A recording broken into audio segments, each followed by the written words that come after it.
మీ ఇంట్లో మొదటి కోటీశ్వరుడు మీరే అవ్వాలనుకుంటున్నారా? ఈ ఫైనాన్షియల్ వెబినార్ లో ఇప్పుడే జాయిన్ అవ్వండి. నమస్తే, వెల్కమ్ టు సుమన్ టీవీ. ప్రస్తుతం మనతో పాటు ఉన్నారు ఫ్యామిలీ కౌన్సిలర్ రజనీ రమ గారు. నమస్తే మ్యామ్. నమస్తే నవీన. మేము మహిళల పీరియడ్స్ టైం గురించి మాట్లాడుకుంటే ఆ టైంలో చాలా మంది ఇబ్బందికరంగా ఉంటుంది. కొంచెం హెల్త్ పరంగా వాళ్ళు కొంచెం డల్గా ఉంటారు, వర్క్ సరిగ్గా చేయలేరు. ఇది ఏ ప్లేస్లో అయినా సరే మహిళలకి ఇది అనేది ఎదుర్కొంటారు సమస్య అనేది. వర్క్ ప్లేస్లో అవనివ్వండి, ఇంట్లోనే కానివ్వండి, ఎక్కడైనా సరే. మరి రీసెంట్గా చూసుకుంటే మహిళా న్యాయమూర్తుల్ని వాళ్ళు స్లోగా పనిచేస్తున్నారని చెప్పేసి వాళ్ళని తీసివేయడం జరిగింది అందులో నుంచి. మరి దీనికి నాగరత్నం గారు ఇదే నెలసరి పురుషులకి వస్తే మా బాధ ఏంటో తెలుస్తుందని చెప్పేసి ఆవిడ అన్నారు. దీని మీద మీరు ఏం చెప్తారు మేడం? అంటే మహిళా న్యాయమూర్తులు స్లోగా పనిచేస్తున్నారు అంటే నాకు అక్కడ కాంటెక్స్ట్ కుదరలేదు. ఎందుకనంటే న్యాయమూర్తులు అనంటే వాళ్ళు జడ్జిమెంట్ ఇవ్వవలసిన ప్లేస్లో ఉన్న వాళ్ళే. మరి వాళ్ళు కోర్టులో కేసులు హీరింగ్కి వచ్చినప్పుడు, వాదోపవాదాలు జరిగినప్పుడు వాళ్ళ టైం ప్రకారం వాళ్ళు తీర్పు ఇస్తూ ఉంటారు. అయితే ఇక్కడ స్లోగా వర్క్ చేస్తున్నారు అనంటే వాళ్ళు ఎక్కువ రోజులు లీవ్లో ఉంటున్నారా, అలాంటిది ఏదో జరిగి ఉంటుంది, అందుకనే అలా జరిగి ఉంటుంది. అయితే ఇప్పుడు వాళ్ళకి లీవులు ఉంటాయి. ఎవరికైనా వర్క్ చేసే ఉమెన్స్కి, వర్కింగ్ ఉమెన్స్కి లీవులు ఉంటాయి. లీవులు ఉన్నప్పుడు వాళ్ళు ఆ టైంలో అవైల్ చేసుకోవచ్చు. కానీ వాళ్ళకి కుదరకనో లేకపోతే వేరే అవసరాలకి లీవులు అవసరం పడో కొంతమంది లీవ్ పెట్టుకోకుండా ఆ టైంలో కూడా వస్తూ ఉంటారు. వచ్చినప్పుడు వర్క్ చేయలేకపోతారు. చేయలేనప్పుడు ఇదిగో ఇలాంటి సమస్యలు వస్తూ ఉంటాయి. కానీ ఏమంటానంటే వర్కింగ్ ఉమెన్స్ ఎవరైనా సరే నెలలో 3 రోజులు వాళ్ళకున్న లీవులు దానికోసం ఉపయోగించుకుంటే చాలా మంచిదని చెప్తాను నేను.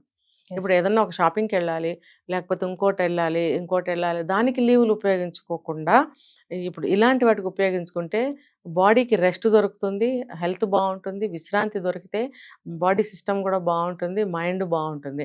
వీళ్ళు ఆ టైంలో ఎంతమంది లీవులు తీసుకుంటున్నారు అనేది తెలియదు. మరి ఇప్పుడు ఈ మహిళా న్యాయమూర్తులు కూడా మరి ఆ టైంలో వాళ్ళు పెద్దవాళ్ళే కాబట్టి ఆ లీవ్ని అలా అవైల్ చేసుకుంటే వాళ్ళకి కూడా ఆ పరిస్థితి వచ్చి ఉండేది కాదు. కానీ విడిగా నాగరత్నం గారు న్యాయమూర్తి అన్నారు కదా, ఆవిడ మగవాళ్ళకి వస్తే తెలుస్తుంది అని అన్నారు కదా. ఇది ఎలా అంటే సరే వాళ్ళని వదిలేద్దాను, నేను వాళ్ళ గురించి మాట్లాడను. జనరల్గా తీసుకుంటే చాలామంది అంటుంటారు మీకు వస్తే తెలుస్తుంది అని. ఇప్పుడు ఇందులో కొన్ని ఉన్నాయండి. కొంతమందికి బాగా ఇబ్బందికరంగా ఉంటుంది ఆడవాళ్ళకి, కొంతమందికి అసలు ఎటువంటి ఇబ్బంది అనిపించదు అని చాలామంది చెప్తూ ఉంటారు. కొంతమందికి ఎక్కువ రోజులు ఇబ్బంది పెడుతుంది, కొంతమందికి 2-3 రోజులకే బాగానే ఉంటారు అనేది కూడా వినిపిస్తుంది. అలా ఉన్నప్పుడు అదొక విషయం. ఇంకా పక్క నుంచి తీసుకుంటే కొంతమంది మగవాళ్ళు ఫర్ ఎగ్జాంపుల్ 2-3 రోజులకే క్లియర్ అయ్యి హెల్దీగా ఉన్న భార్యలు ఉన్నారే అనుకోండి. కొంతమంది భార్యలు ఎక్కువగా ఇబ్బంది పడే భార్యలు ఉన్నారనుకోండి. అయితే ఈ రెండిటికి ఒకటే మంత్రం అన్నమాట.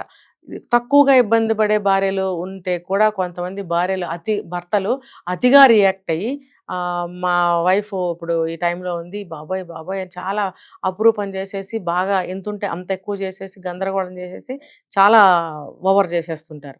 కొంతమంది భార్యలు ఎక్కువ రోజులు అందులో ఇబ్బంది పడుతుంటే కూడా ఏముంది నువ్వు ఒక్కదానివేనా, ఎవరు లేరా ప్రపంచంలో, నువ్వేనా, ప్రెగ్నెంట్గా ఉన్నా అలాంటి మాటలు మాట్లాడతారు, పీరియడ్స్లో ఉన్నా అలాంటి మాటలు మాట్లాడతారు, లేకపోతే జ్వరం వచ్చి పడుకుంటే వంట చేయలేకపోతే జ్వరం వస్తే నువ్వు పడుకోవాలా, చిన్న విషయానికి ఎంతమందికి ఏమి రాదా, అందరూ అన్ని పనులు చేసుకోవట్లేదా, నువ్వు ఈ వంకతో పడుకోవాలా, ఇలా బాధ పెట్టే భర్తలు కూడా ఉన్నారు. అప్పుడు ఇలాంటి భర్తలకి ఇలాంటి మాటలు చెందుతాయి. ఎవరైతే బాధపడే స్త్రీలను అర్థం చేసుకోకుండా అలా మాట్లాడతారో వాళ్ళకి ఈ మాటలు ఖచ్చితంగా వర్తిస్తాయి. నిజంగానే వాళ్ళకి తెలియకే కదా అలా మాట్లాడుతున్నారు. కొంతమంది భర్తలు 2-3 రోజులు మాత్రమే ఇబ్బంది ఉండి బాగానే హెల్దీగా తిరిగే భార్యలను కూడా అపురూపం చేస్తూ ఉంటారు. మరి అటువంటి భార్యలు అటువంటి భర్తల్ని అనలేరు కూడా, అనాల్సిన అవసరం కూడా ఉండదు అక్కడ. కానీ అక్కడ అవసరం లేని చోట వాళ్ళు అతిగా రియాక్ట్ అవుతున్నారు మగవాళ్ళు, అవసరం ఉన్న చోటేమో ఇలా మాట్లాడుతున్నారు. ఇది కష్టతరమే కదా ఈ స్త్రీలకి. ఇప్పుడు మీకు అర్థమైందా? ఇంకోటి మేడం, వర్క్ ప్లేస్లో చూసుకుంటే కొంతమంది లేడీస్కి, జెంట్స్ ఇప్పుడు అందరికీ అన్ని తెలుసు ఏంటి అనేది. మంత్లీ 3 days ఇలా ఉంటారు వీళ్ళు, లేడీస్ కొంచెం ఆ టైంలో వీక్ గా ఉంటారు, తెలుసు కదా. తెలిసినా కూడా కొంతమంది వర్క్ ప్లేస్ జెంట్స్ అర్థం చేసుకోరు. వర్క్ విషయంలో కానీ వాళ్ళని కొంచెం ఫ్రస్ట్రేట్ చేయడం కానీ, ఆ టైంలో వాళ్ళు కొంచెం మూడీగా ఉంటారు లేడీస్, మనకు తెలిసిన విషయమే అది. ఆ టైంలో వాళ్ళు కూడా కొంచెం సపోర్టివ్గా ఉంటే బాగుంటుంది కదా. వర్క్ ప్లేస్ లో కానీ ఉన్నటువంటి వీళ్ళకి ఎలా women's కి. తెలుస్తుంది వాళ్ళ ఆ టైంలో పీరియడ్ లో ఉన్నారని తెలియదు కదా, వాళ్ళు చెప్పుకోలేరు కదా. కొంచెం వాళ్ళు రెస్ట్లెస్ గా చికాగ్గా ఉంటారు, కొంచెం పని విషయంలో ఒత్తిడిగా ఉంటారు. ఇంకోలా చెప్పుకోవచ్చు. ఉమ్. అలాంటి సందర్భాలు ఏమన్నా ఉంటే వీళ్ళు అర్థం చేసుకోవాలి, వాళ్ళకి ఏదైనా ఇబ్బంది ఉందేమో ఎస్. అని. వీళ్ళు పోన్లే ఎప్పుడు అన్న మనిషి వాళ్ళ ఏదో ఇబ్బంది పడుతున్నట్టుంది, మనం వాళ్ళని ఇబ్బంది పెట్టకూడదు అనేది వీళ్ళు తెలుసుకోవాల్సిందే Yes. ఖచ్చితంగా.